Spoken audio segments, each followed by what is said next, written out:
Buenos días a todos y bienvenidos nuevamente. El día de hoy tenemos un invitado muy especial, la doctora Ana Isabel Gómez. Muchísimas gracias, doctora, por aceptar nuestra invitación y por regalarnos este espacio. Inicialmente nos gustaría que nos contara un poco sobre usted, a qué se dedica, hace cuánto. Bueno, muchas gracias a ustedes por la invitación. Me encanta este tipo de iniciativas porque además pienso que uno de los espacios laborales más importantes en los que se desempeña un médico es en el de temas de comunicación y esencialmente eso es lo que estamos haciendo en este momento.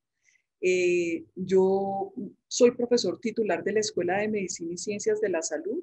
Me desempeño como profesor en el área de bioética y bioderecho transcurricularmente, desde primero hasta doctorado. Codirijo la especialización de Derecho Médico Sanitario que ofertamos la Facultad de Jurisprudencia y la Escuela de Medicina y Ciencias de la Salud y actualmente estoy en el rol de vicedecana académica. Muchísimas gracias, doctora. Bueno, como le contábamos, vamos a iniciar con la parte de introducción. Entonces, estas preguntas siguen cierta linealidad que pretendemos conocer de usted en el colegio y pues hasta este momento. Entonces, la primera pregunta dice, ¿cómo era en el colegio? Pues yo creo que si ustedes me han tenido en clase, se pueden imaginar cómo era en el colegio. Yo siempre he sido muy yo. O sea, creo que una de las cosas que me ha caracterizado en la vida es que independiente como de las reglas o de cómo le digan a uno que debe ser, yo siempre he sido yo.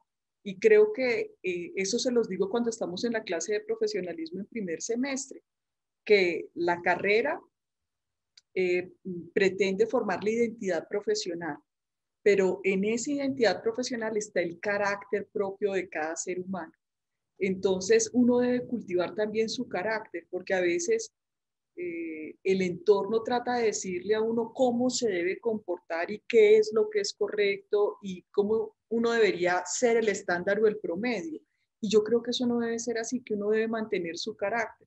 Entonces, yo era conversadora, toda la vida he sido conversadora, eh, pero era muy tímida porque yo había llegado de Medellín con mis papás y llegué cuando estaba en quinto de primaria.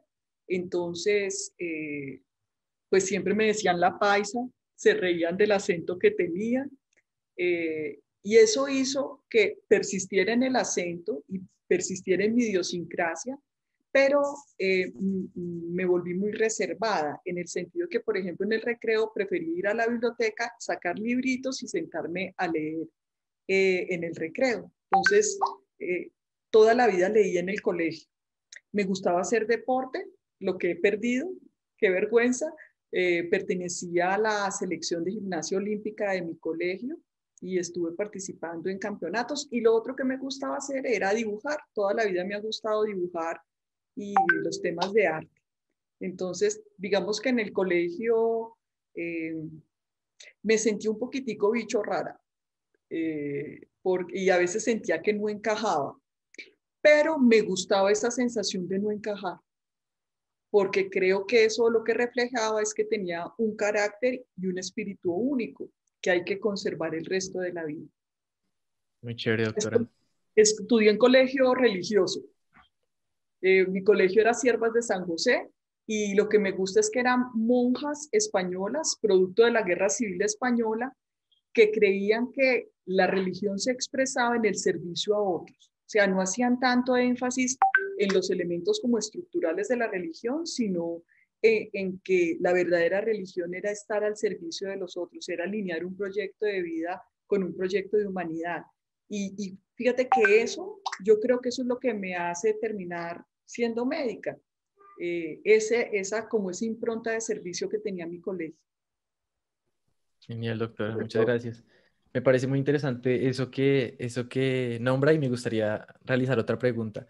Y es que una de las cosas que en lo personal yo más admiro, que pues es lo que percibo desde afuera, y creo que todos, es esa seguridad que transmite. ¿Dónde cree que nace eso? ¿O cómo fue esa construcción? ¿O qué, cómo tuvo que concebir usted las cosas distintas para llegar a esa seguridad? Me, me gusta mucho que me digas que parezco segura, porque al igual que todos, tengo profundas inseguridades. Es más, ojalá hubiera descubierto más tempranamente que uno le presta atención a muchas cosas que no son importantes y que se pierde a disfrutar de muchas cosas precisamente por ser inseguro, que lo vine a descubrir a los 40 años. A los 40 años decidí que iba a ser una mujer súper segura. eh, pero digamos que yo creo que la seguridad, la posible seguridad que yo tenga radica en el amor. Yo fui una mujer profundamente amada y sigo siendo amada por mis papás. Yo me acuerdo que como a los 8 años me dijeron que no iban a volver a recoger mis calificaciones, sino que yo iba, las pedía y que si iba a regular en algo, pues que me esforzara un poquitico más en eso. O sea, mis papás siempre confiaron mucho en mí. Pensaban que yo podía hacer cosas maravillosas. Yo no recuerdo haber recibido críticas duras o lesivas de mis papás, todo lo contrario.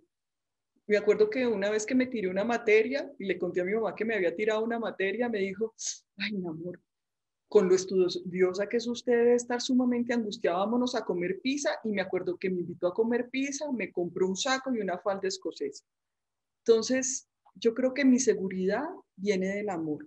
Por eso, fíjense que en los temas de riesgo en la adolescencia, como puede ser adicciones o conductas de grupo que sean peligrosas, uno de los elementos que siempre dicen es que a un adolescente lo rescata el amor de al menos una persona. Si una persona lo ama, cuida de él, confía en él, lo apoya, eso lo rescata de todo riesgo. Entonces, posiblemente mi seguridad viene del amor de mis papás. Es más, cada vez que en algún momento de mi vida alguien me trata de convencer de lo contrario, que no soy valiosa o que no encajo o que lo que estoy haciendo no está bien, yo me veo en los ojos de mi papá y de mi mamá. Y yo digo, si ellos me veían de la manera como me veían y me siguen viendo, y ellos dos son dos seres humanos tan buenos, pues ellos tienen la razón y el resto no tiene la razón. Posiblemente la seguridad viene de ahí. ¿A ustedes también los quieren sus papás? En esos ojos hay que mirarse. Y no Sí, doctora necesariamente Arifa. los papás, puede ser un tío, puede ser un abuelo, puede ser un amigo, porque todos tenemos núcleos familiares distintos, pero es en los ojos de quienes nos aman que debemos recordar quiénes somos. ¿Qué me ibas a decir, William? Sí, pues digamos, quería solapar un poquito, digamos, lo que tú nos contabas de que tú eras de cierta forma en el colegio, digamos, el amor que tus papás, digamos, durante toda la vida te han brindado. Y pues me gustaría saber, digamos, si, digamos, esas dos cosas te llevaron a estudiar medicina o fueron la suma de muchas otras cosas, incluyendo esas. Pues yo creo que terminé estudiando medicina por distintas razones. La primera porque me gustaba mucho estudiar los temas que tenían que ver con las ciencias biológicas. Me iba bien en eso, exceptuando bioquímica, que era mi coco. Casi no logro ser médica por culpa de la bioquímica, pero pues son retos que uno supera para poder llegar a ser médico. Me gustaban mucho las ciencias humanas y esas dos combinadas creo que me llevan a la medicina. Todo el tema de vocación de servicio del colegio. Y lo otro es que mi papá quería ser médico, pero en ese momento ser médico, igual que ahora, era muy costoso y mi papá no tenía la plata para ser médico. Entonces estudió derecho y terminó siendo abogado, pero toda la vida oí hablar a mi papá con mucha admiración de los médicos. Entonces, posiblemente la conjunción de todas esas cosas es que es lo que me lleva a ser médico. Aunque fíjense, yo siempre pensé que quería o ser médico o ser abogado. Eran las dos áreas que me gustaban, pero terminé siendo médico, un médico que termina también estudiando derecho. La medicina es una llave para estudiar muchas cosas. Sí, sí, señora. Y con respecto a eso que acabas de mencionar, digamos, la seguridad con la que, pues, tenías para estudiar y pues estabas entre medicina y derecho y demás, ¿tenías alguna preocupación antes de entrar a la carrera? Sí, muchas. Por ejemplo, me preocupaba inmensamente el examen de ingreso. Yo decía, yo no voy a pasar, o sea, no voy a pasar porque yo en el colegio fui buen estudiante, pero no como nunca estuve detrás de las notas, y es una cosa que toda la vida me caracterizó, incluso en la carrera, yo no le prestaba atención a mis notas, posiblemente por una gran ventaja, y era que tenía dos papás que me pagaban mi carrera. Y se lo oigo decir a los estudiantes que tienen becas. Yo me acuerdo una vez un estudiante que perdió su beca y me dijo, sé que es horrible perder mi beca porque no sé qué voy a hacer, pero es la primera vez que no tengo el peso de tener que estudiar para sacar una nota. Entonces, y eso es una tragedia, que uno no entiende que quien no tiene con qué pagar su carrera depende de una décima o de 2 décimas para mantener un promedio. Entonces, digamos que yo nunca le presté atención a las notas, no iba y miraba siquiera mis notas, le preguntaba a mis compañeros que me avisaran si había pasado o no, porque estudiaba, porque me gustaba estudiar. Entonces, pues no sé. Genial eso, doctora, muy chévere. Ahora nos gustaría conocer un poco cómo fue su experiencia en el pregrado. Eh, yo soy médica de la Universidad del Rosario y estudié en el Hospital San José, es decir, cuando la Sociedad de Cirugía estaba asociada con el Rosario en el programa de medicina. Yo desarrollé todo mi programa en el Rosario. Yo fui un estudiante normal, o sea, lo que puedo decir es que me gustaba mucho estudiar, había cosas en que me iba muy bien, cosas en que me iba regular y cosas en que me iba francamente mal como bioquímica o biofísica, porque nunca he sido muy buena en los números. Pero digamos que durante mi vida de universidad descubrí que me gustaban mucho las personas y hablar con las personas. O sea, puede que no me fuera tan bien en básicas, normalito, pero cuando llegué a clínicas me fue muy bien porque tenía habilidades para comunicarme con los pacientes, hacía empatía con ellos, me gustaba hablar con ellos, me gustaba leer sus historias clínicas y me gustaba estudiar. Entonces, digamos que la combinación de que a uno le guste la gente y le guste el conocimiento es una buena combinación para ser médico. Tuve un muy buen grupo de compañeros de pregrado. Esta es la hora en que nosotros tenemos un chat y nos escribimos todos los días. Yo estoy conectada con mis compañeros de pregrado todavía. Tengo compañeros de pregrado excepcionales. O sea, cualquiera que tú veas de mi promoción tiene unas carreras preciosas, son personas muy destacadas en su ámbito profesional, con vocación de servicio, líderes en lo que hacen. Entonces, digamos que eso estuvo bien. ¿Qué estuvo regular? Lo que siempre les digo en primer semestre, que me novié con un compañero de semestre y terminé con él muy tempranamente y digamos que eso es muy traumático porque es que uno lo sigue viendo el resto de la carrera. Entonces a veces eso es difícil. Él fue un caballero muy honorable en su comportamiento conmigo, pero no deja de ser difícil estar en el mismo ambiente con alguien con el que uno está unido afectivamente. Por eso yo siempre les digo, piensen muy cuidadosamente si se van a relacionar con alguien del mismo semestre, porque para bien o para mal lo va a seguir uno viendo hasta que se gradúe. ¿Qué más puedo contar? Que fui muy feliz durante mi carrera. Realmente pienso que fue un periodo maravilloso de mi vida, que ojalá lo hubiera aprovechado más. Y creo que la manera de aprovecharlo hubiera sido haber estudiado todavía más de lo que estudié, porque yo sí creo que no vuelve a tener uno tanto tiempo en la vida para estudiar como el que tiene en el pregrado. Entonces me hubiera gustado estudiar más. Y, y no sé, disfrutar también un poquito más de la vida. Fíjense que contrasentido, porque estoy diciendo que me hubiera gustado estudiar más, a pesar de que estudié mucho, y a la par disfrutar más de la vida, porque es que uno de estudiante de medicina termina muy enfocado solo en estudio. Entonces, por ejemplo, lamento haber dejado la práctica del deporte, dejé de practicar gimnasia olímpica y ahora no me toco ni los dedos de los pies, y antes era súper flexible. Digamos que ahora soy flexible mentalmente, pero físicamente no soy flexible.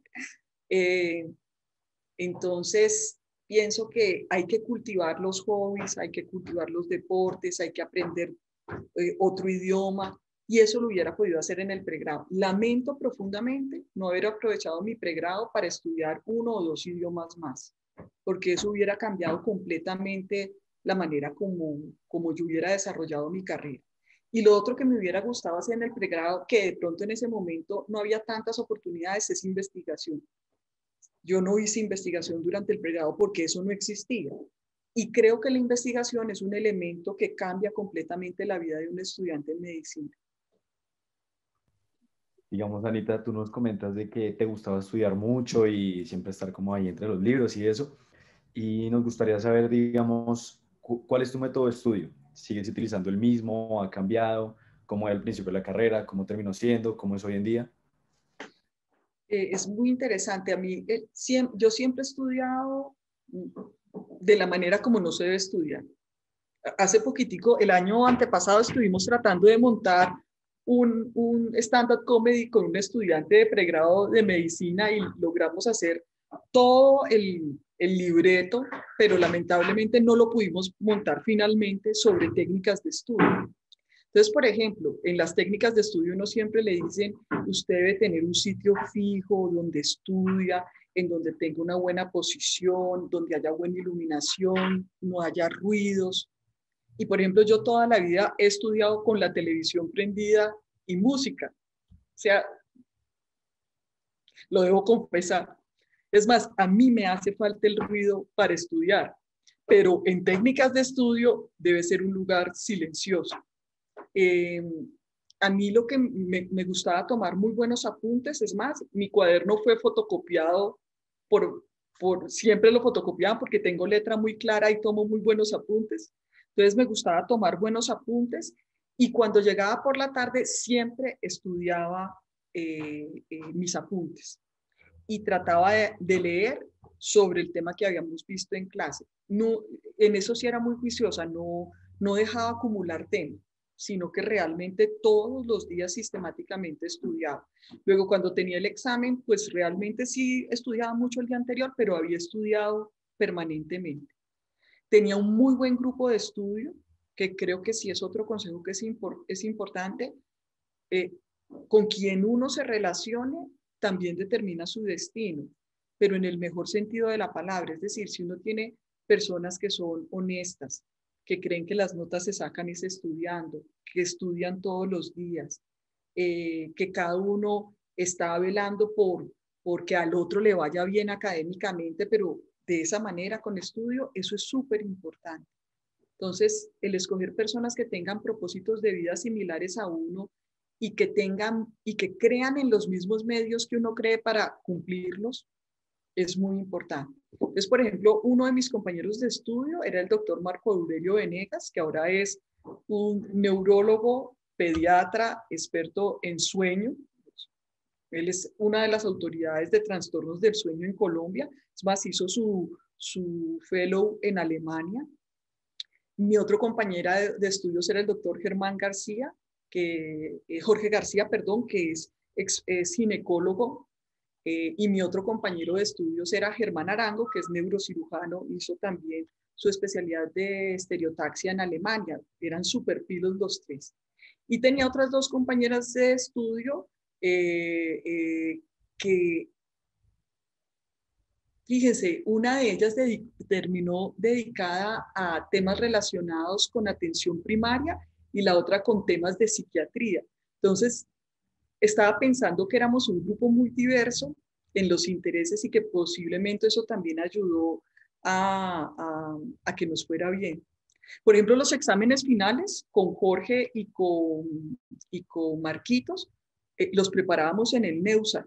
Nos íbamos al Neusa y uno cocinaba y nos turnábamos para leer, entonces teníamos maneras distintas de estudiar. Pero el grupo de estudio es súper clave. Muchísimas gracias por esa parte, Doc, y además también por el consejo. Pues ahorita vamos a esa parte, pero igual es bueno hacer la introducción desde ya. Cerrando esa parte y empezando, digamos, con otra sección que es la parte de la docencia. Queríamos saber qué te llevó a ser docente. Que era lo que me hacía más feliz. Yo siempre les digo a ustedes que mi mejor momento del día es la hora o 2 horas que tenga de clase al día con ustedes. Entonces, yo traté de dedicarme a otras cosas, o sea, yo traté de atender pacientes, traté de gestionar hospitales, traté de trabajar en sistemas de información y levantando procesos y tablas de resultados, pero yo descubría que el momento más feliz mío era cuando preparaba un tema y lo podía presentar de una manera distinta y otra persona aprendía de eso. O sea, yo descubrí que eso me hacía profundamente feliz y por eso es que me dedico a la docencia. Dije, esto es lo que me hace feliz. Entonces diría que uno tiene que descubrir qué lo hace feliz y a eso es a lo que se debe dedicar en la vida, porque es la mejor manera de vivir, que uno le paguen por hacer lo que a uno le gusta, eso es magnífico. Y me gusta mucho verlos florecer. O sea, de las cosas más bonitas es verlos en primer semestre, porque los tengo en primer semestre en Introducción al Sociohumanismo en Profesionalismo.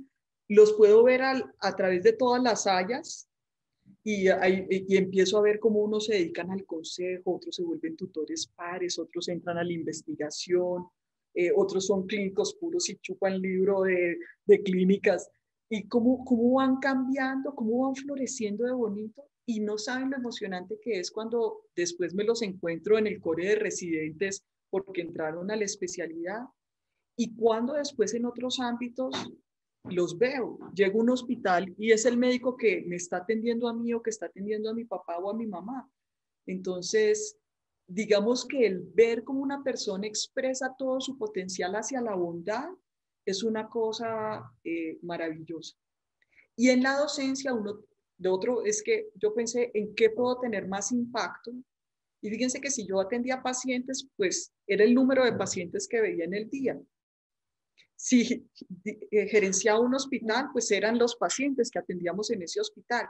Pero cuando uno es docente, uno tiene la posibilidad de influir a través de sus estudiantes en millones de personas durante muchos años. Entonces, por costo-efectividad, era la actividad más rentable para ser bueno. Genial, doctora, muchas gracias. Bueno, nosotros que hemos tenido afortunadamente clase con usted, sabemos que una de las estrategias que usa son estos fragmentos de películas o series. Queríamos saber dónde nace esa estrategia y si tiene otra de pronto un poco menos explícita que también sienta que es igual de importante. Pues yo siempre he sido aficionada al cine. A mí el cine me encanta.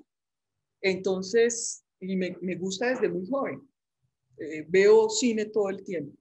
Entonces, pues una manera de hacer algo que me gusta y que me paguen por eso es utilizar el cine como estrategia pedagógica. Entonces, digamos que eso es lo primero, que es un gusto personal. Lo otro es que la formación ética requiere de 3 pasos.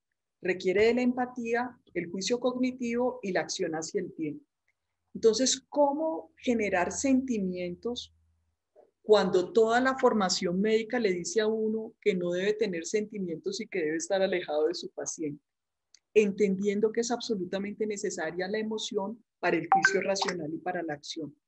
Entonces, las artes por las que yo tengo una inclinación natural, tengo un gusto estético por el arte y tengo un gusto por el cine, por la literatura, por las artes plásticas, pues digamos que yo dije, si a mí me hace sentir esto, todas las artes, ese debe ser un instrumento muy poderoso para que mis estudiantes puedan sentir y de tal manera puedan pensar y puedan actuar. Entonces, digamos que esa es la razón. Y encontré un socio en el camino fantástico que es el doctor Boris Pinto, que un día conversando descubrimos que los dos éramos enloquecidas por el cine y por el cine como estrategia pedagógica y eso fue la conjunción perfecta y de ahí han salido nuestros libros. Aquí tengo uno, no es publicidad, pero tenemos nuestra línea de investigación en cine y bioética y lo más lindo de este libro no somos nosotros, sino que en cada capítulo hay estudiantes de pregrado o de posgrado de distintas facultades o escuelas. Entonces digamos que de ahí nace. Y sí uso otras estrategias pedagógicas. La otra estrategia pedagógica que me gusta mucho es la resolución de problemas. Entonces, por eso en la gran mayoría de las clases tenemos 10 o 15 casos y la idea es tratar de resolver los casos con unas reglas o normas, entendiendo pues que no son recetas de cocina la bioética, sino que requiere un pensamiento complejo.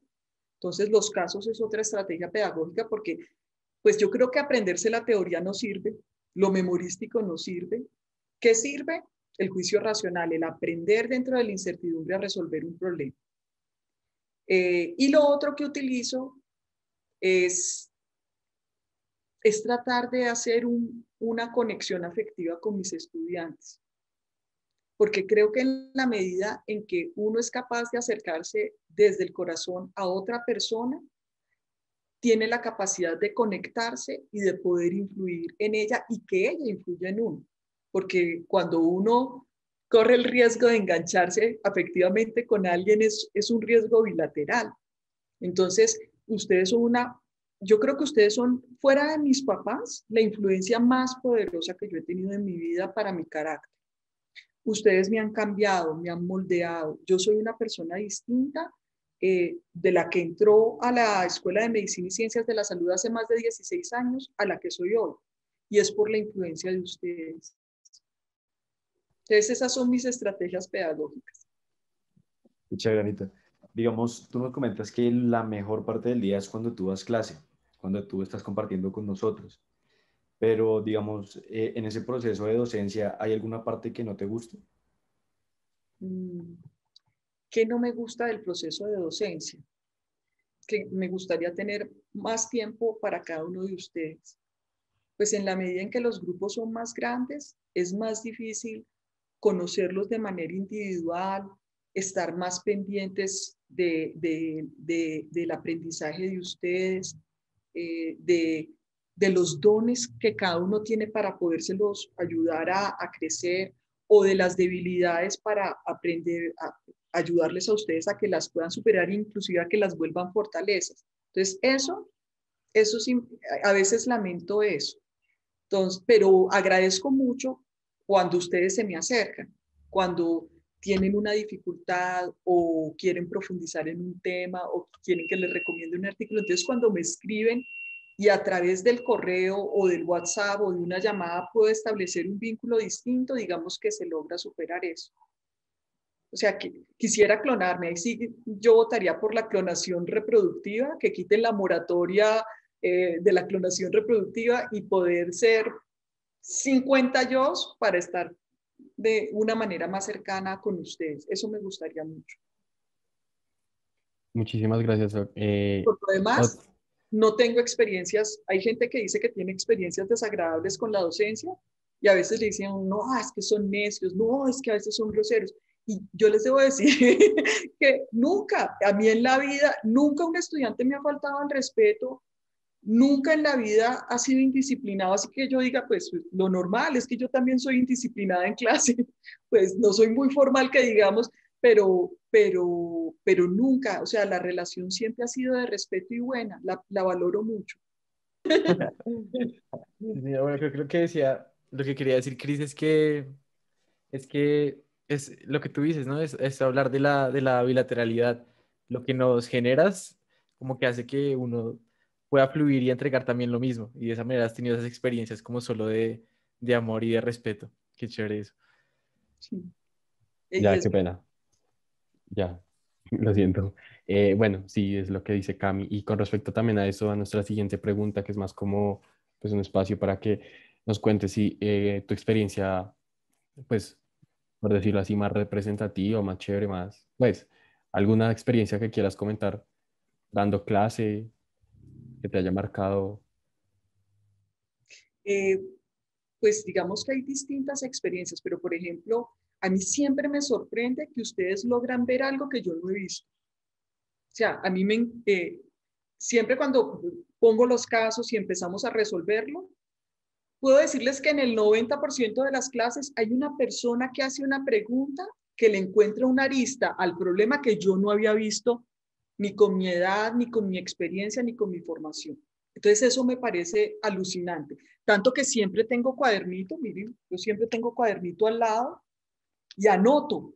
Y muchos de los casos que ustedes ven es producto de una pregunta que ha hecho un estudiante de otro semestre en otro momento de la carrera, porque con esa pregunta yo construyo un caso. Entonces digamos que eso me sorprende mucho. Y no sé, es que muchas de las cosas bonitas de la docencia ocurren es fuera del aula de clases. Entonces, por ejemplo, yo agradezco mucho cuando estoy sentadita ahí en la cafetería, en el lado, supongo que esto no tiene pauta publicitaria, en donde uno se toma el café cuá, cuá, no porque no podemos decir la marca, y uno está sentadito ahí y llegan 3 o 4 estudiantes y se le sientan a uno y le empiezan a contar qué están haciendo o qué les está quedando difícil o le preguntan a uno eh, qué está pasando en la vida de uno. Entonces, por ejemplo, ese sentimiento de confianza con la que ustedes se acercan, eso yo lo agradezco mucho. Me sorprendió, por ejemplo, cuando me casé. Ustedes saben que yo me casé mayor porque yo tengo 54 años, creo que tengo 54, nací en el 66, que nunca he llevado las cuentas exactas, pero nací en el 66 y yo me casé hasta el año pasado. Entonces, por ejemplo, yo le conté a mis estudiantes que me iban a casar y me acuerdo, por ejemplo, que 3 estudiantes me buscaron y me habían hecho en crochet unos individuales para mi casa y me tenían unos bomboncitos. O sea, yo decía, yo no puedo creer que se hayan tomado ese cuidado conmigo. Entonces, digamos que las experiencias de la docencia, las más valiosas, son fuera de clase. Todo lo que ocurre fuera de clase es súper valioso y que posiblemente estos medios virtuales que nos han permitido continuar dentro de la pandemia y que van a ser súper útiles en el futuro, la limitación que tienen es todo lo que ocurre fuera de clase. Qué chévere, doctora. Yo acá hago un paréntesis.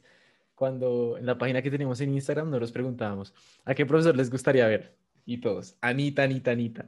A los profesores al final les preguntamos, ¿a qué profesor les gustaría ver? Y también nos responde, Anita. Entonces es increíble y creo que es eso, ¿no? Como esa energía que transmites, digamos yo, ya tengo el corazón lleno y llevamos ni un tercio de la entrevista. Entonces sí, ya cierro paréntesis.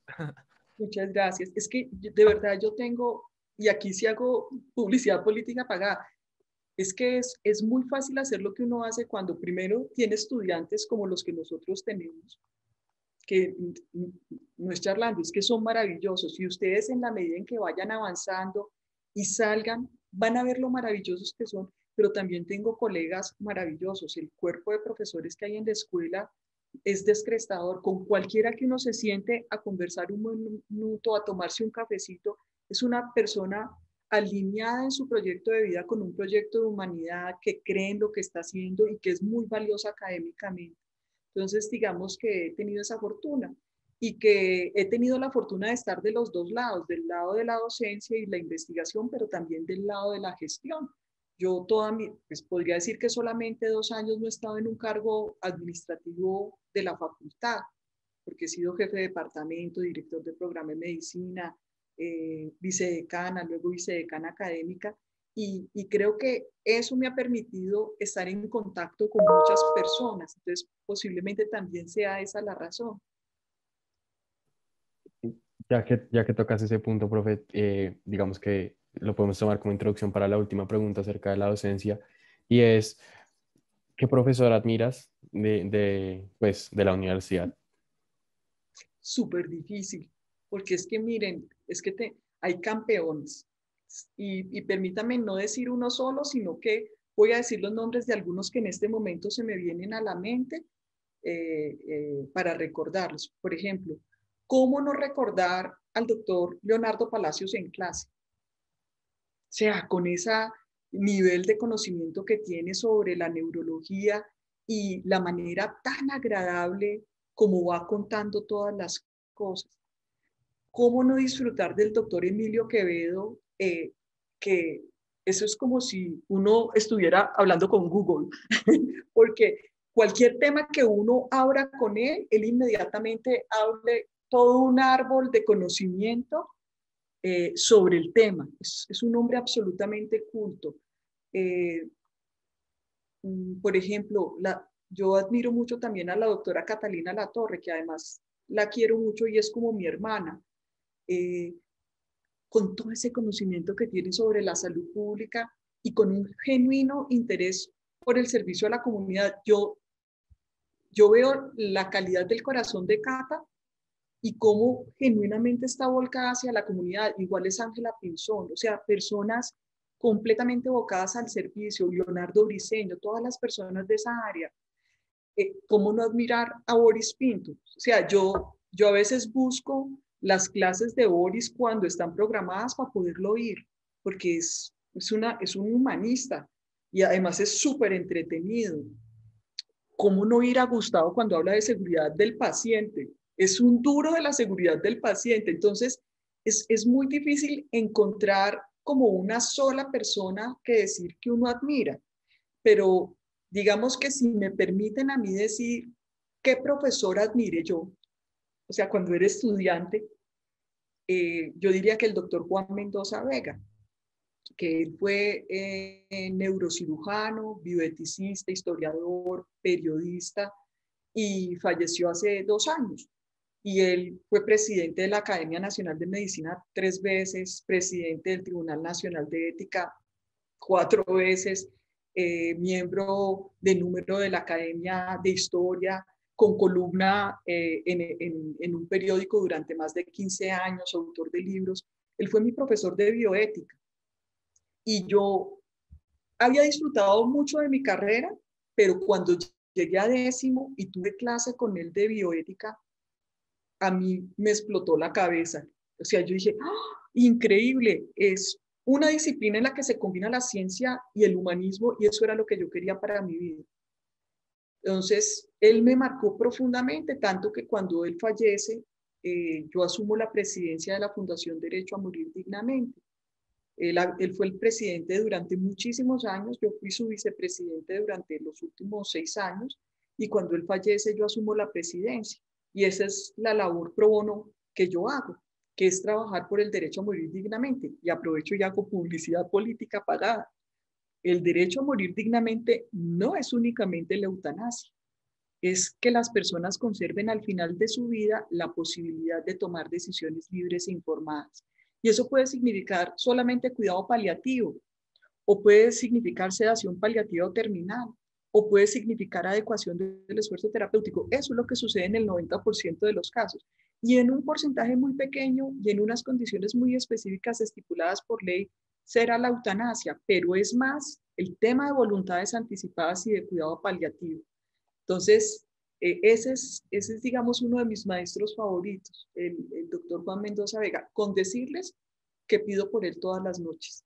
O sea, todas las noches cuando yo pido por todos, y pido por todos ustedes también, porque empiezo por mi papá, mi mamá, Lucy. Lucy es la señora que ha estado con nosotros toda la vida. Luego sigo mi hermano, Lige, mis 2 sobrinos y la familia de Lige. Luego arranco Germán, mi esposo, Laurita, María Paula y la familia de Germán. E inmediatamente llego mis estudiantes, mis colegas y mis amigos más queridos. Y luego termino con todas las personas que alguna vez me he encontrado en la vida. He tenido contacto con ellas. Pido porque les vaya bien a todos, porque estén bien y más en estos momentos. Entonces yo por el doctor Juan Mendoza Vega pido muy especialmente. Y el segundo es el padre Alfonso Llano. Yo tuve el privilegio de compartir durante muchos años la fundación, la asociación de ANALBE, que era la Asociación Nacional de Bioética, y él fue un maestro para mí y me dio mucho pesar también cuando falleció. Hemos perdido gente muy bella en este tiempo. Sí, señora. ¿Y Muchas cuáles son gracias. sus maestros favoritos, muchachos? Sin nombre, sino qué es lo que les gusta de un maestro. No, esa pregunta está interesante. Antes de contestarla, yo creo que ya lo habíamos hablado y con esto lo rectificamos con la respuesta que acabas de dar, que creo que fue el primer nombre, el doctor Palacios, que las pocas entrevistas que hemos tenido, en todas las han mencionado y pues desafortunadamente nosotros no hemos tenido la oportunidad, bueno, por razones que se le salen de las manos a todo el mundo, de tenerlo en nuestras clases, pero sí es impresionante como esto, digamos que el esquema de preguntas es muy parecido para todos los doctores y todos responden a esta pregunta y a una al final que te haremos con, con ese mismo nombre. Entonces Sí, nosotros decimos, pues digamos, es una persona que nos gustaría conocer, pero bueno. pero van a tener la posibilidad en el futuro, no tengan la seguridad. Este es un momento en donde no se puede, pero muy seguramente podrán tener ustedes también la oportunidad de tenerlo como docente. Es una persona maravillosa como docente. Sí, y respondiendo lo que nos preguntabas, yo creo que una de ellas es lo que hice hace poco y es esa estrategia que usas para dar clase y es ese hecho de conectar. Cuando uno siente esa conexión, yo creo que uno aprende más fácil. Uno con miedo, yo en lo personal no aprendo, uno como que se bloquea, está ahí. Ya, Sí, señora, eso uno. el Y lo miedo otro, es terrible. En el miedo no crece nada bueno. sí, Ni en el señora, miedo, ni en el maltrato, ni en el poder mal utilizado crece nada bueno. Eso es cierto. sí, Y señora. William, ¿qué le gusta en un profesor? La verdad, lo que yo más veo es lo que dice Cami, que uno se sienta como que haya conexión desde el primer instante.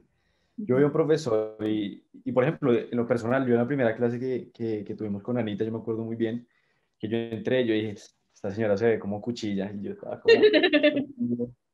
Y yo, cuando empiezo a hablar a Anita y todos salimos de esa clase, yo creo que fue la primera vez que todo el mundo habló por el grupo del semestre. Todos quedamos como, todo el mundo quedó de la cabeza y me incluyo ahí. Y siento que es eso de hacer clic desde el primer momento. Y cómo se acerca, o sea, yo siempre le he dicho a mis compañeros, a mis amigos, les he dicho, ustedes traten de acercarse bien a la gente porque es forma de que la gente lo escuche y como que uno hace relaciones con las personas. Entonces siento que es eso de hacer clic desde el primer instante lo que yo más miro en un profesor y también cómo él se dirige a los estudiantes. O sea, creo que esas dos cosas son las que más miro y también pues admiro de los profesores. Y eso para la práctica profesional es muy importante. O sea, en todas las relaciones trascendentes que ustedes vayan a tener con sus pacientes, con las familias de sus pacientes, con sus colegas, con las instituciones donde trabajan, con los estudiantes en formación que van a tener, es muy importante hacer clic de persona a persona. O sea, quitar todo lo demás y entender que quien tienes al frente es una persona, ahí sí, desde lo bioético, con tu misma dignidad ontológica. Y es en ese espacio en donde uno se debe conectar, porque esos son lazos que no se rompen. Los otros sí se rompen. Cambias de puesto y se rompen. En cambio, si te has conectado como persona, que además es que en 6 años ustedes son colegas de nosotros. ¿Sí me entienden? Es una ilusión óptica, es ilusión de que hay una distancia, porque es que es una distancia muy corta y nada somos hermanos, hermanos en profesión. Entendiendo que alguien me lo decía, usted es muy buena persona, pero usted muy en el fondo es peligrosa. Lo que quiero decir es que es importante también el respeto. O sea, un respeto que se adquiere a través del amor y no del miedo. Pero es también importante en el proceso de formación aprender el respeto por otro. Y eso también se aprende en ese espacio. Señora, muchas gracias. Entramos a la parte de consejos y la pregunta inicial es, ¿qué consejo le daría a una persona que quiere estudiar medicina? Mm, A ver, ¿qué consejo para estudiar medicina? Lo primero, que es un consejo que aplica a cualquier otra profesión, es que la motivación que tenga esté fundamentada en la vocación. Es decir, que no esté decidiendo estudiar algo por algo externo a la finalidad de la profesión. Como puede ser, es que voy a ganar dinero, es que voy a tener prestigio, es que voy a tener posición, pero eso aplica para cualquier profesión. Entonces, lo que habría que ver es cuál es el telos o finalidad de la medicina. Y fíjense que es promover la vida y la salud de las personas y prevenir, diagnosticar, tratar, rehabilitar, hacer cuidado paliativo, etc. Entonces, si la vida y la salud de las personas es el propósito con el que uno quiere alinear la vida de uno, esa es la razón por la que debe estudiar uno medicina. O sea, si es el servicio. Quien no le guste servir desde cualquier cambio, puede ser desde la investigación, la prestación de servicios, el aseguramiento, la política pública, pero si no le gusta servir, estaría en el lugar equivocado. Lo otro es que le aconsejaría que haga un examen muy juicioso de sus cualidades, porque fíjense que las personas más exitosas en lo que hacen es porque cultivaron una cualidad. Tenían una cualidad y buscaron un espacio en que la podían cultivar. Entonces, por ejemplo, si la cualidad de uno es la comunicación y la capacidad de conectarse con otros, la medicina es un buen espacio para desarrollar esa cualidad. Si la cualidad es el amor al conocimiento, eso es una muy buena cualidad que se puede cultivar para ser médico. Entonces pensaría cuáles son las cualidades. Y pienso que también hay que mirar muy cuidadosamente los defectos que uno tiene, porque todos tenemos defectos. Y creo que pues todo defecto se puede superar, pero hay defectos incompatibles con la profesión. Entonces, por ejemplo, si uno es deshonesto, es muy difícil ser médico. Si uno no respeta a los otros y vuelve a los otros cosas, instrumentos, es muy difícil ser médico. Entonces, es como esa evaluación de lo que uno es como ser humano, el primer consejo que yo le daría a alguien que vaya a estudiar medicina. Si no le gusta estudiar, es muy difícil ser médico, porque el conocimiento en medicina pierde su actualidad cada 4 años. Luego, si a mí no me gusta estudiar, y eso es una cosa que yo tengo que hacer todos los días de mi vida, desde que entro a la facultad hasta que me muera, pues voy a dañar personas. Entonces, no le recomendaría estudiar medicina. Y pues con respecto a lo que acabas de mencionar, para alguien que está estudiando ya medicina, ¿le darías exactamente los mismos? ¿Le darías uno más, uno menos? Mm, Me gustaría eh, complementar ahí un poco la pregunta del Cris, y es, ¿qué consejo como tú, como Anita, qué consejo nos darías a nosotros como estudiantes? que sean felices, o sea, que encuentren la felicidad en lo que hacen, porque eso es lo que a uno lo hace verdaderamente exitoso en la vida. Si uno por la tarde se siente y dice, ay, qué pereza, tengo que estudiar salud de poblaciones, me corto las venas, ¿sí? Pues está en el lugar equivocado. Hay cosas que a uno le gustan un poquitico más o menos, pero es encontrar felicidad en lo que se hace. Segundo, entender que no tienen que ser buenos para todo. Pues yo sé que de pronto el mensaje que les han mandado es distinto, que tienen que ser excelentes en todo. No, miren, hay gente que es buena para unas cosas y gente que es buena para otras. En lo que no son tan buenos, procuren ser promedios para no ir a dañar a una persona, ¿sí? Pero en lo que ustedes tengan un don, ahí el consejo que les daría es que lo tienen que llevar a la excelencia. Y que en eso ustedes tienen una responsabilidad muy grande, o sea, en eso sí se tienen que exigir al máximo, porque eso es para lo que fueron puestos en la tierra. Entonces, en eso uno sí se tiene que exigir mucho. Lo otro es que no dejen que nadie les diga que son buenos, que no permitan que nadie les diga que, que no son adecuados, que no hacen la... No, no dejen que nadie los haga sentir algo distinto a lo que verdaderamente son, que es cada uno de ustedes es un ser absolutamente maravilloso, porque no hay nadie igual a ustedes. Y cuando no hay nadie igual a uno, ese es el segmento de mercado de uno. Ahí es donde uno debe estar creciendo. Por eso que no pierdan su carácter, que no pierdan lo que los hace distintos, que no se les olvide de dónde son, de dónde vienen, cuáles son sus raíces, las personas a las que les deben agradecer por estar donde están. Que uno a veces, como decía una amiga mía, uno se vuelve 3 o 4 estratos más que el papá y la mamá. No, uno es lo que es y eso es perfecto. Como son perfectos. Ese es el consejo, y que estudien mucho, que aprovechen mucho este tiempo para estudiar y para explorar cosas distintas. Métanse en un semillero de investigación, en un grupo de investigación, estén en el consejo, vayan y hagan una rotación en el exterior, estudien 2 idiomas más. O sea, aprovechen este tiempo para explorar cosas muy distintas, para saber qué quieren hacer. Y sean felices. Hablan, ah, ah, claro, Anita, yo creo que eso va muy de la mano de la humildad, ¿cierto? Como que siempre mantenerse humilde en lo que uno haga todo el tiempo. Así. Y, y digamos un poco tocando el tema de nuevo del estudio, bueno, hablemos un poquito más de medicina, por así decirlo, lo voy a poner así. Entonces, nos gustaría saber cuál es tu libro favorito de medicina. Mi libro favorito de medicina, Robbins.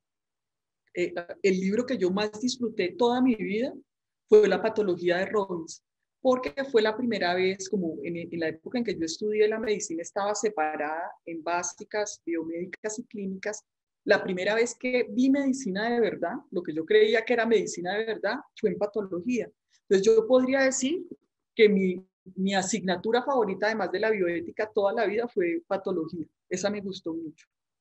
Y después, fíjense que no tendría libros favoritos en medicina.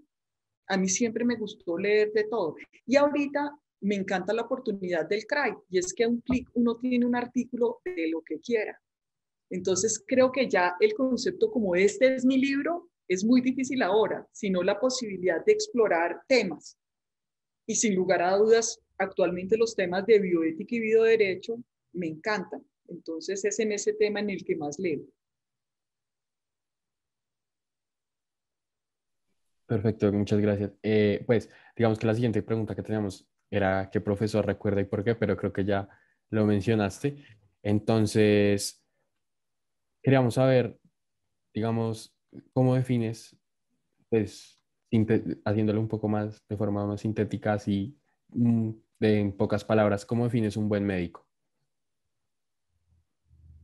Un buen médico es una muy buena persona que estudia mucho en la vida para estar al servicio de otros y que tiene la capacidad de sacrificio.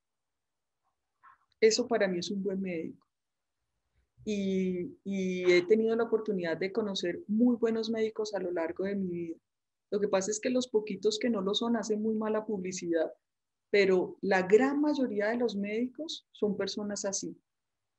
Y quisiera ahorita, por ejemplo, hacerle un homenaje al doctor José Nel Carreño, que falleció este sábado, egresado del Rosario, colegial mayor del Rosario, médico, neurocirujano, intensivista, microbiólogo, y estaba haciendo una maestría en teología, profesor de la especialización de Derecho Médico en el área de responsabilidad ética, y fue magistrado del Tribunal de Ética.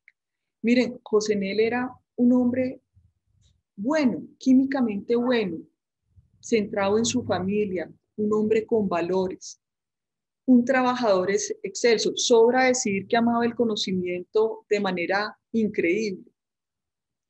Yo pensaría que ese es un magnífico ejemplo de un buen médico, pero fíjense que cruza el ser una buena persona.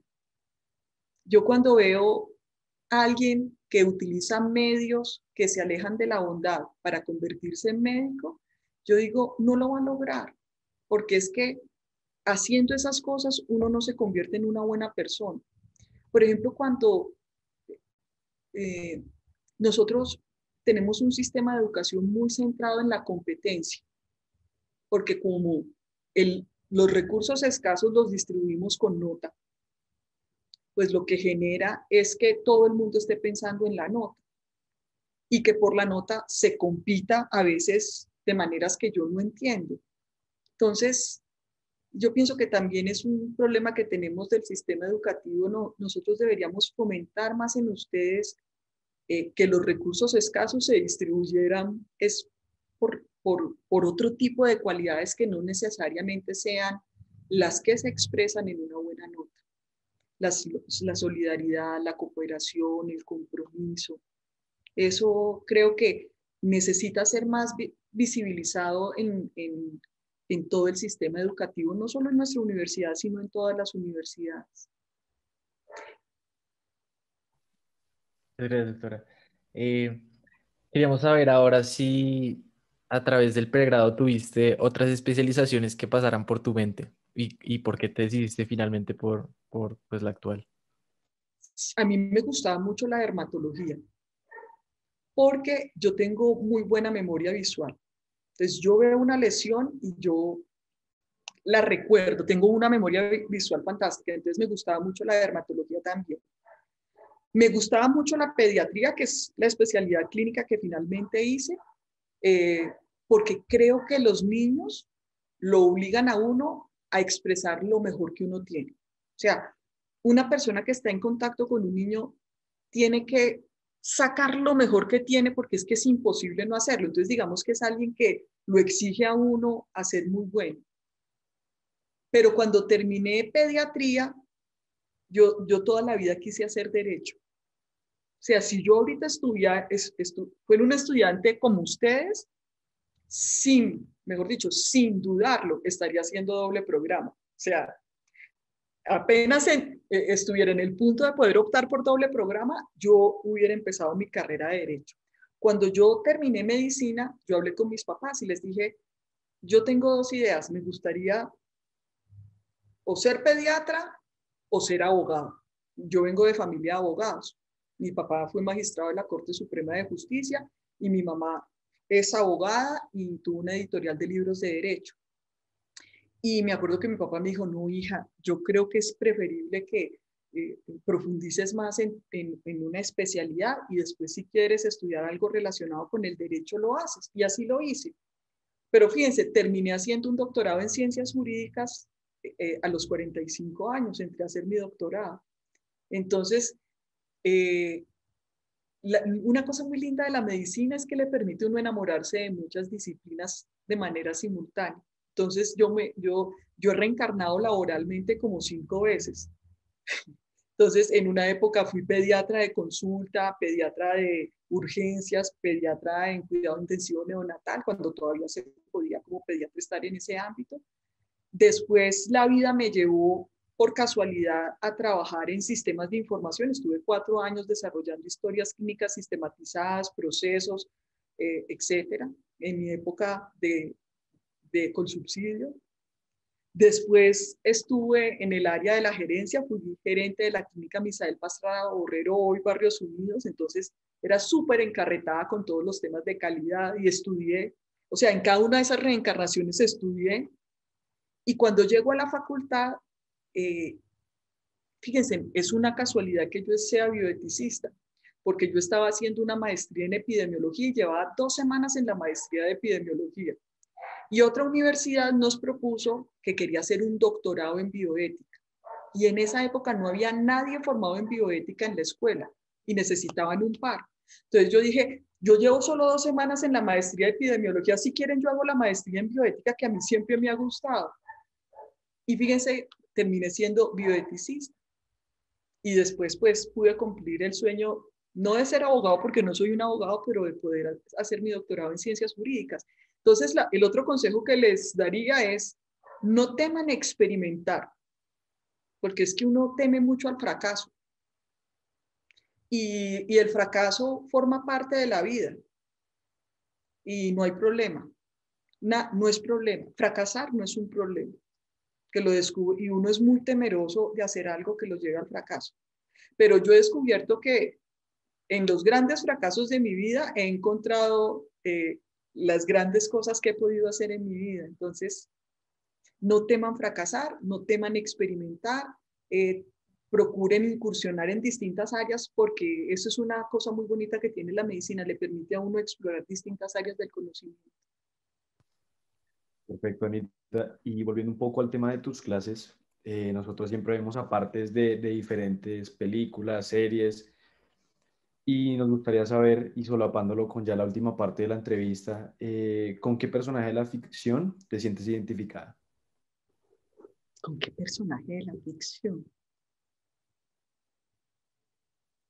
Más que de la ficción, hay una actriz que me gusta mucho, que es la protagonista de WIT. ¿Se acuerdan?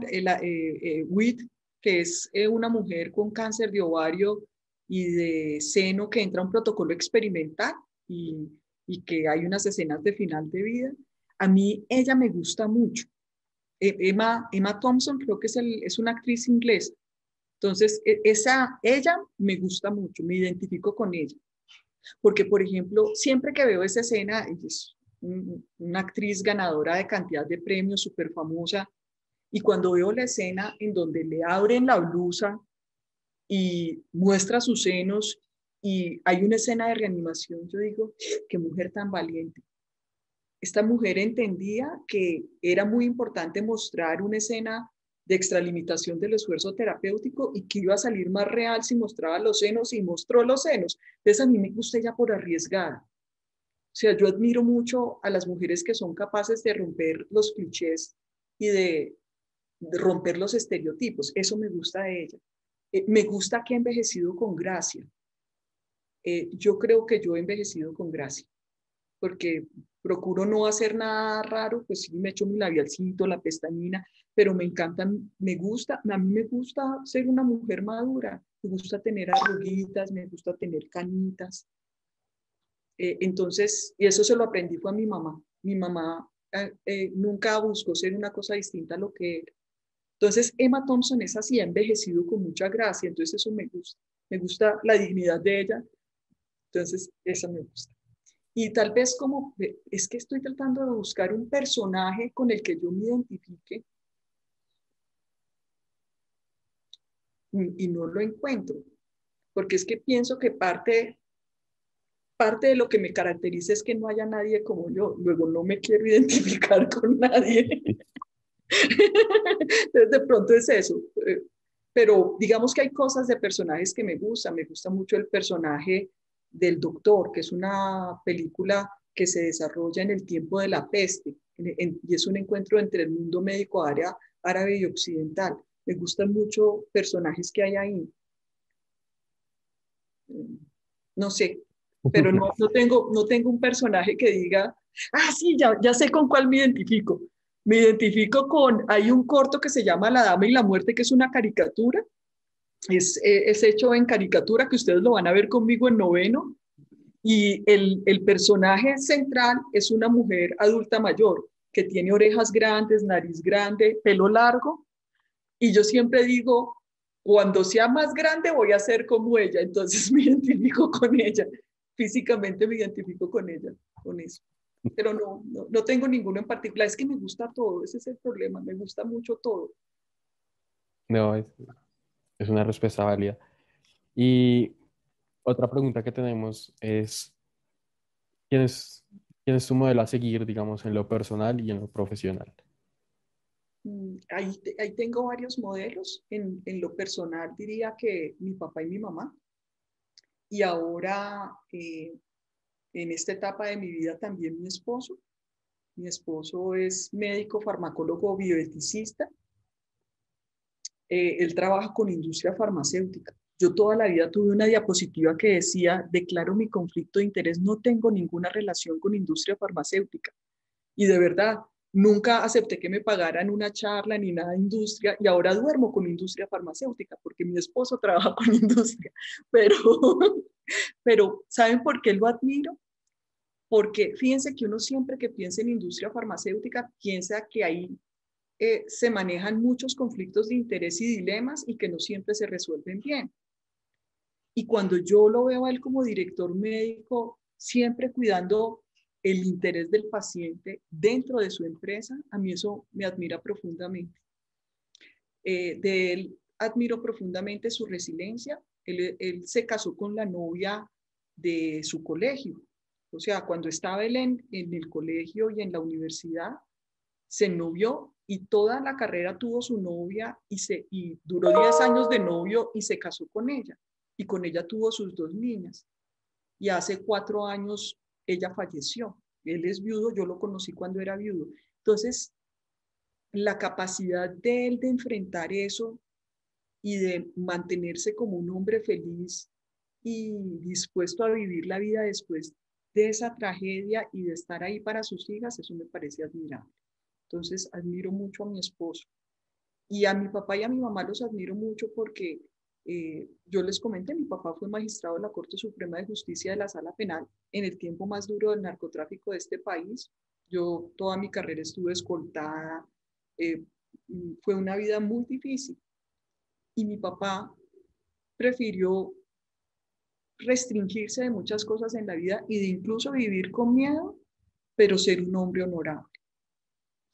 Entonces y mi mamá lo acompañó en ese propósito, porque cualquier otra mujer de pronto dice, no, vivir encerrados, no, vivir bajo miedo, no, y ella lo apoyó en todo, y mi casa siempre fue un lugar de armonía, y pues como vivíamos tan restringidos, pues si eso no hubiera sido así, hubiera sido enloquecedor.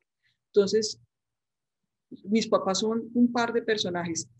Todos mis amigos siempre mandan saludos al papito y a la mamita, porque todos son amigos de ellos. Todos los amigos míos a lo largo de la vida se han convertido en amigos de mis papás. Y mis dos papás son dos personas maravillosas. Mi papá tiene 90 años, mi mamá 77. Por ejemplo, mi papá el año antepasado publicó 3 libros.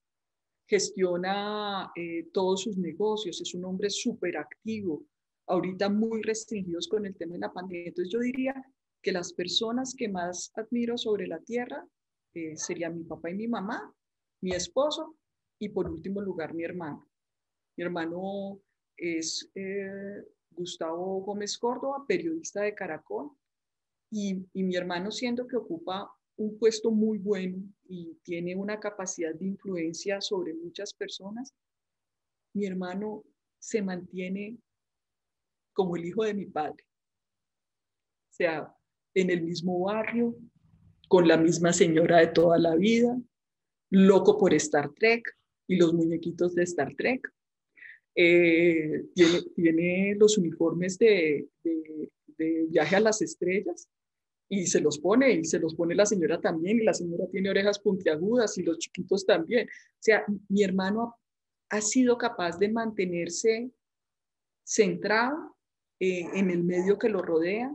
Es un hombre ecuánime, es un hombre muy inteligente. Entonces yo diría que mis mayores influencias y las personas a las que más admiro están dentro de mi familia. Ay, y se me olvidó una persona, que es que me está escribiendo y por eso me acordé. La otra persona que admiro profundamente en la vida, además de los colegas que ya mencioné anteriormente, es al doctor Manuel Alfonso Patarroyo. Lo quiero como si fuera mi hermano. Es mi hermano, nacido de otra mamá. O sea, pero a él lo admiro con todo mi corazón también. Un hombre muy inteligente y muy bueno. Qué doctora, gracias. Entonces, como te decía, esta pregunta que viene es un poco difícil por lo que nos cuentas y lo que conocemos de que te gusta mucho el arte. Entonces, ¿cuál es tu libro y película favorita? Pero se las puedo cambiar porque ya he hablado de cine y ya he hablado de libros. ¿Puedo hablar de cuál es mi pintor favorito? De una, listo, sí, señora. Chévere. Listo, mi pintor favorito es Gustav Klimt. ¿Quieren ver lo que tengo de Gustav Klimt? Sí, señora. 2 segundos, espérense. Yo soy fanática de Gustav Klimt. Entonces, primero, ¿lo alcanzan a ver? Un libro de Gustav Klimt, de todas las obras de arte de él. Sigo por acá, un segundo. Podríamos hacer un home tour también, conocemos Sí, tu pues casa. claro, con gusto. Miren, aquí, si ven, está El beso de Gustav Klimt. Estas son reproducciones de obras de Gustav Klimt. Este es otra vez El beso de Gustav Klimt. La maternidad. Y tengo muchas cositas de Gustav Klimt por todos lados. Y esta es mi casita. ¿Quieren ver mi casita? Entonces, Claro que sí. este es el comedor. Estoy estrenando mantel. Me gustan los pajaritos y las florecitas. Colecciono pensadores. Estos son los pensadores. ¿Ahí alcanzan a verlo o no? Que es los asientos que utilizan las comunidades indígenas. Entonces tengo varios pensadores. Desde acá se ve mi ventana. Sigo por acá. A mí me encanta cocinar. Un segundo. Entonces esta es mi cocina. Espérense, les prendo la luz.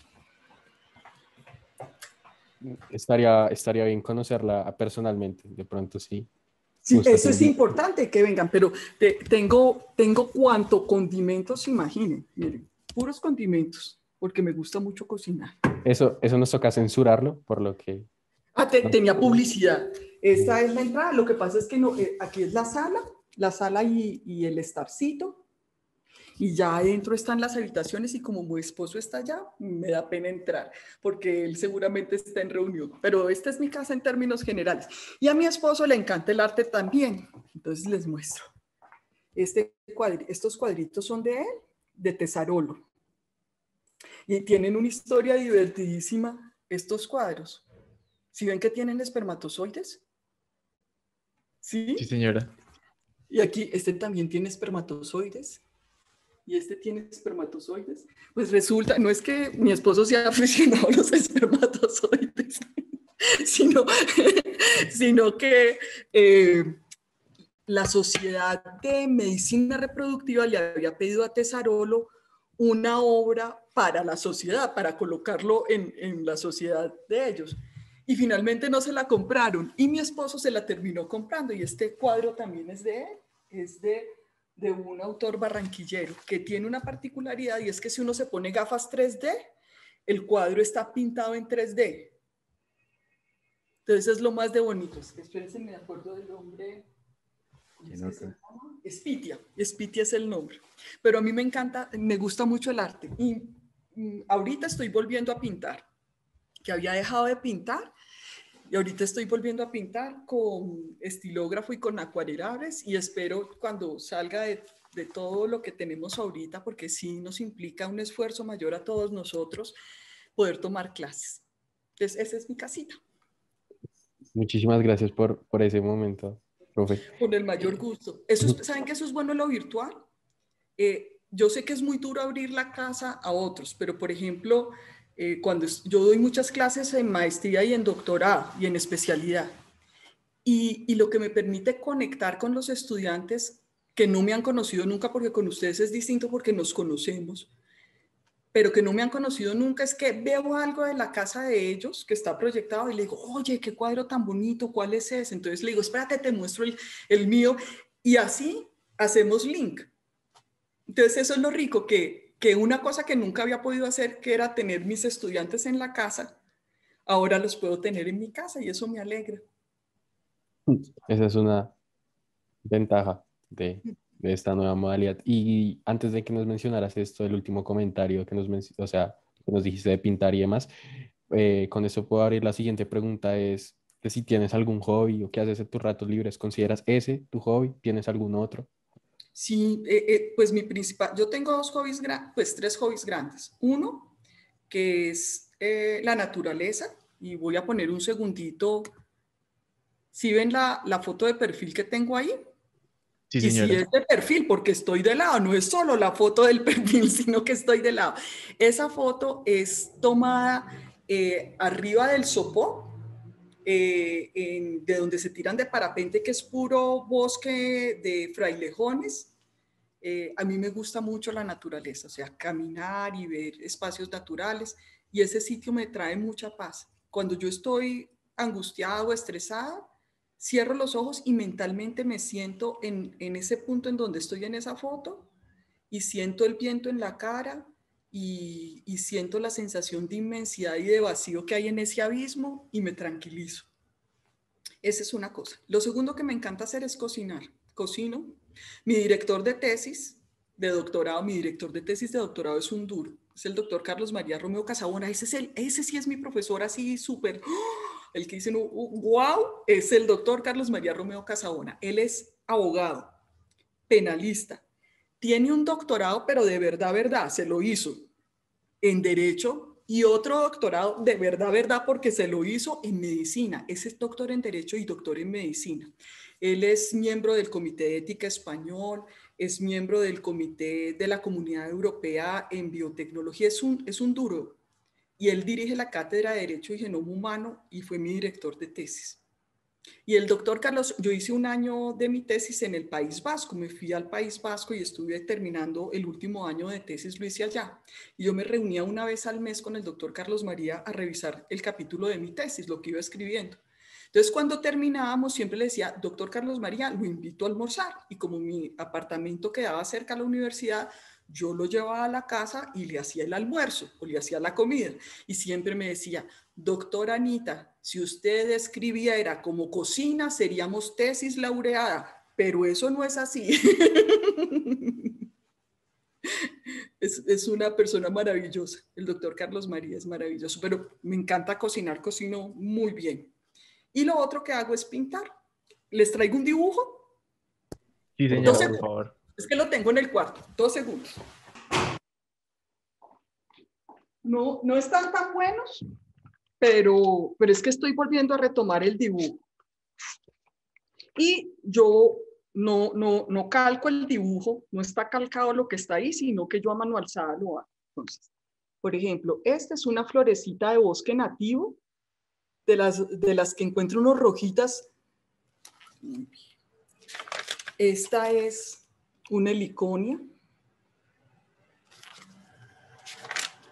Esta sí está muy groggy. Esta es una, es una enredadera. Este es un pensamiento. Estas son una mate plátano. ¿Qué nota eso, doctora? Ya conocimos otro talento. Muy chévere, están de locos. Están chéveres los colores, ¿cierto? Este es también una variedad de flor exótica. Y espérense cuál es la última que les muestro. Esta también me gusta, que es una mata de balazo, y una que sí es súper, esa sí es muy locata. Espérense, se las muestro. Porque pues las tengo también así, que son a mano alzada, pero les quería mostrar una que tenía por acá. Qué bueno que hiciste la aclaración, que no estaban muy buenas, ¿no? Están excelentes esos dibujos. Gracias, tan bellos. Y la última, que esta sí es muy loca, pero que me gusta mucho. Mm, Está muy bonito. Si te hubieras dedicado a eso, pues, a anatomista, de pronto hubiera reemplazado a Nether. Nada. Sí, no creas, que es que, fíjate, es que el arte y la medicina son súper cercanos. Yo tengo una charla muy linda que es sobre el arte en la medicina, las humanidades médicas, pero como arte. Y en esa charla muestro cómo hay médicos que han utilizado los recursos que tienen dentro de su especialidad para crear arte. Entonces, por ejemplo, médicos de medicina nuclear que con las imágenes que ellos sacan hacen composiciones artísticas, radiólogos que hacen, por ejemplo, le sacan rayos X a flores, entonces las superponen. Entonces, el arte y tengo uno que coge la versión del anatomista antigua y la moderniza y la vuelve a hacer, pero con colores súper vibrantes. Entonces, eso es muy importante tener un hobby, es súper importante porque le permite a uno mantener como un espacio como de fuga, como de poder poner la cabeza en otro lado. Y lo que William decía, como de mantener la realidad sobre lo que uno es. Que uno no se distorsione, no piense una cosa contraria, sino que se mantenga en lo que uno es. Yo Así ya es, les mostré doctora. mis dibujos, les mostré mi casa, Y, les mostré y todo. Anita, ¿no has pensado, digamos, en pasar esos dibujos, digamos, en hoja a lienzo grande y venderlos? Sí. Porque yo en lo personal lo compraría. Y Ay, creo que William, podríamos hablar de qué un proyecto. Toca hablarlo, Anita. Te tengo una propuesta súper interesante. me parece muy bien, pero fíjate que yo antes pintaba, era cuerpo humano, era lo que pintaba, ahora estoy pintando naturaleza, pero sí este es mi ensayo, estoy volviendo a soltar la mano y la idea es que cuando tenga tiempito me voy a meter a unas clases de pintura con todas las de la ley, ya compré todo y apenas solo me falta el tiempo, cuando tenga el tiempo me voy a meter y la idea es poder hacer un formato más grande, pero sí creo, hay un pintor fantástico, yo no sé si ustedes ahorita lo buscan, se llama Fernando Sánchez Torres, médico, ginecólogo, bioeticista, presidente de la Academia Nacional de Medicina durante muchos años. Busquen las pinturas de él. Si yo Si yo pintara como él pinta, yo no hubiera seguido de médico. Es impresionante, es absolutamente impresionante.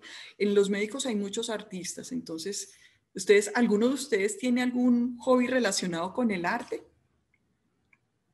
¿Cuál es el tuyo, William? Yo cuando pequeño pintaba, digamos, normalmente ponía una caricatura. Sí, Y, digamos, pero no, o sea, no la calcaba, sino o sea, cogía tal cual como Anita, digamos, la foto, la ponía a un sí, lado y sí. al otro empezaba a calcarlo.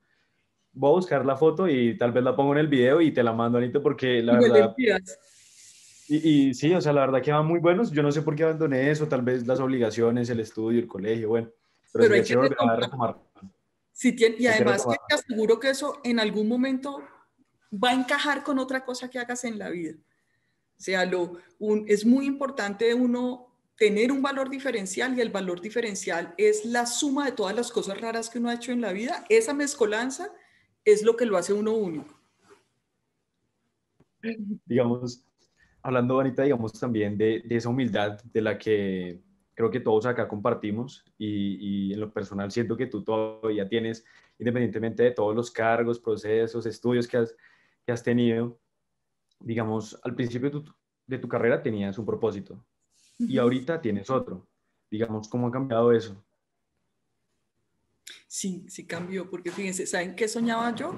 Yo soñaba mitad de mi tiempo dedicarlo a la medicina y la otra mitad dedicarlo al arte. Yo pensaba eso cuando estaba en el pregrado, que iba a poder hacer eso, porque me gustaba mucho pintar.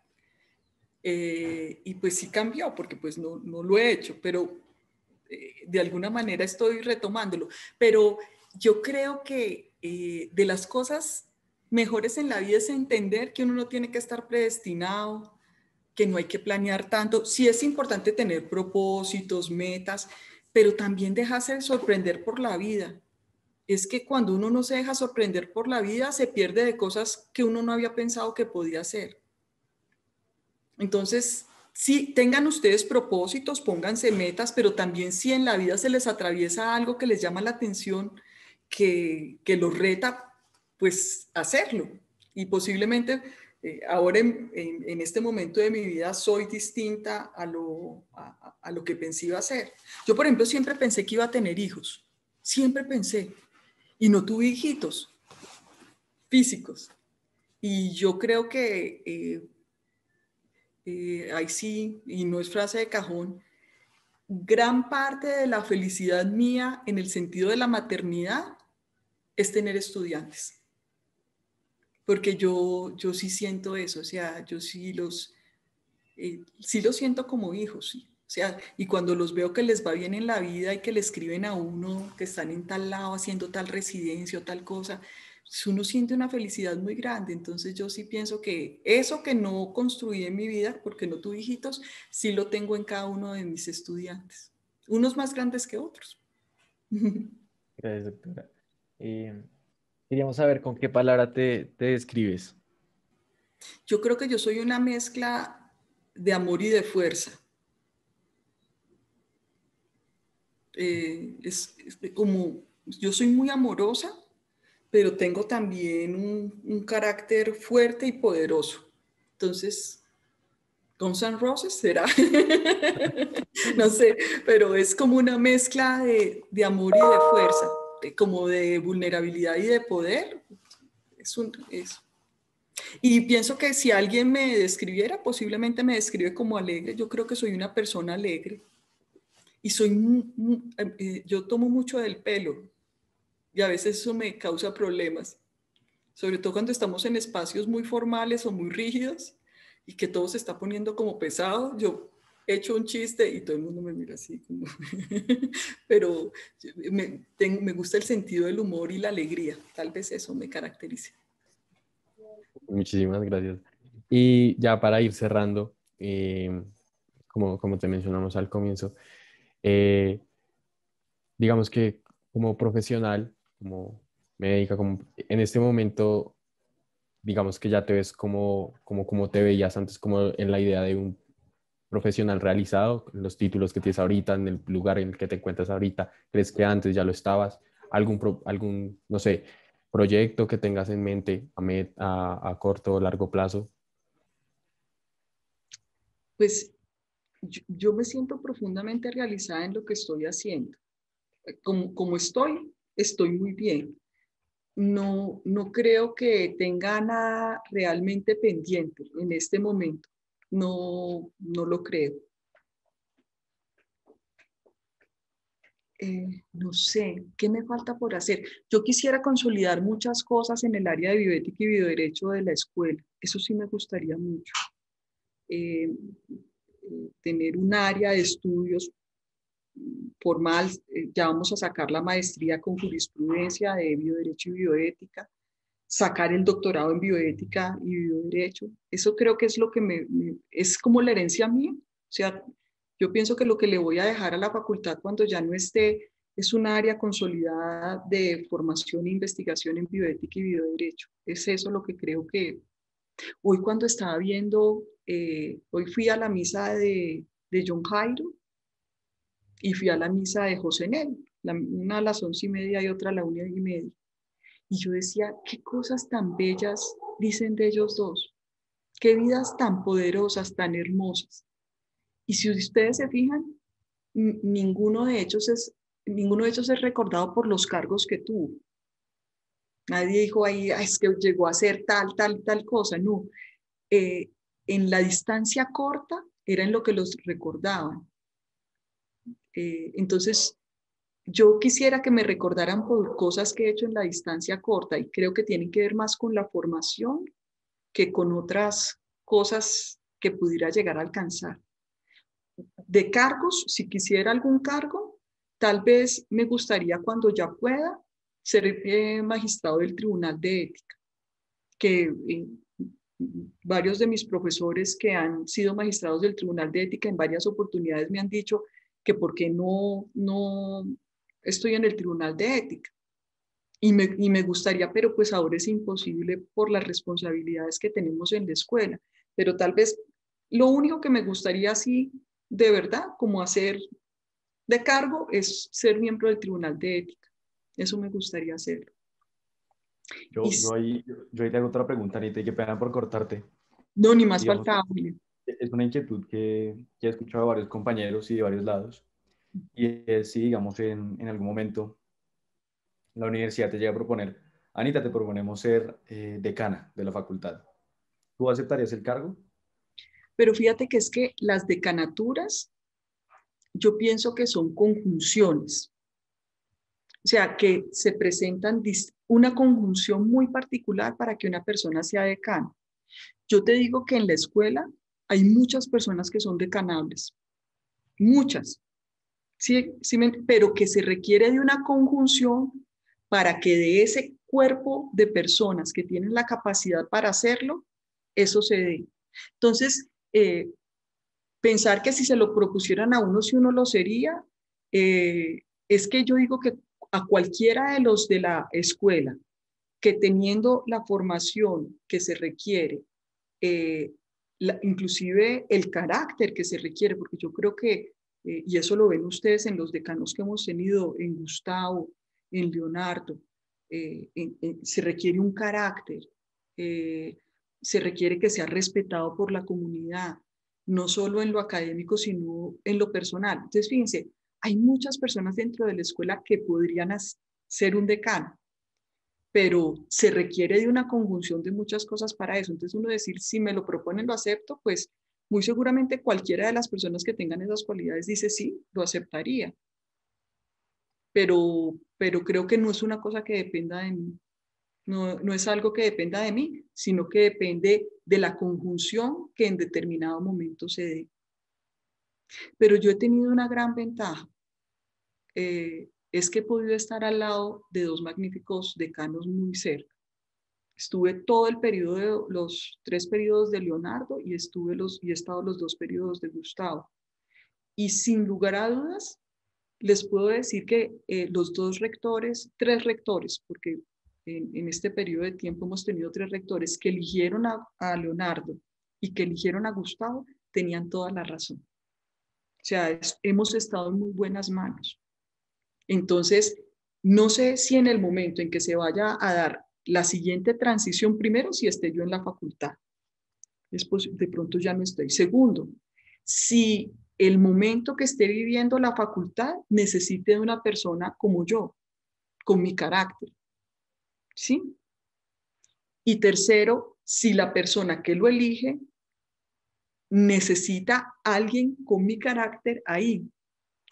Es eso, es una conjunción, pero sin lugar a dudas, quienes lo han tenido que decidir hasta el momento lo han hecho muy bien. Ustedes no tendrían la reforma de medicina que tenemos si no hubiera sido por Leonardo y por Gustavo, que es una reforma revolucionaria.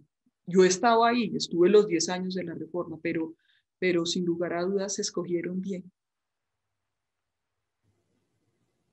Muchas gracias, doctora. Bueno, y creo que por ahora eso sería todo, al menos para lo que va a quedar en YouTube. Así que muchísimas gracias.